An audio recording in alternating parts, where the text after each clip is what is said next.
सही कहल गईल बा कि दू आदमी के लड़ाई में तीसरा मजा मार लेला। इहे हाल भइल बा ए बेरा काराकाट सीट पर। तो उपेंद्र कुशवाहा पवन सिंह के बारे में का कहना जाने के बाद तो ये वीडियो के पूरा देखी।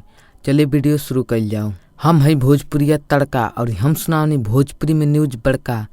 त रउआ लोग भोजपुरी में खबर सुनल पसंद करनी त का सोचत बनी, फटाफट चैनल के सब्सक्राइब करी और घंटी जरूर दबाएं। बिहार के काराकाट सीट पर दू गो के लड़ाई में तीसरा बाजी मार लेले बा। 2024 के काराकाट लोकसभा चुनाव में कहल जात रहा कि पवन सिंह जीतिए चाहे उपेंद्र कुशवाहा जीतिए, लेकिन जब दू लोग में खूब लड़ाई भइल त तीसरा बाजी मार लेहलस। पवन सिंह और उपेंद्र कुशवाहा के वोट में ज्यादा अंतर नइखे। बता दी कि उपेंद्र कुशवाहा जीत के लेके निश्चिंत रहना कि ए बेरी के चुनाव में हम ही जीतम, लेकिन उल्टा हो गई। ना उपेंद्र कुशवाहा जीतना और ना ही पवन सिंह जीतना।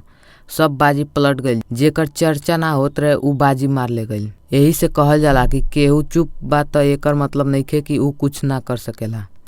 राजा राम सिंह चुप रहले बाजी मार लेना और ई दोनों जना खूब हाला मचैले रहला। त रउआ लोग के ई खबर कैसन लागला? अच्छा लागला त एगो लाइक जरूर करम और ऐसने खबर भोजपुरी में सुनल पसंद करनी त का सोचत बनी, फटाक दे चैनलवा के सब्सक्राइब करी। मिलतनी आगे के ताजा खबर में, तब तक खातिर जय हिंद, जय भारत, धन्यवाद।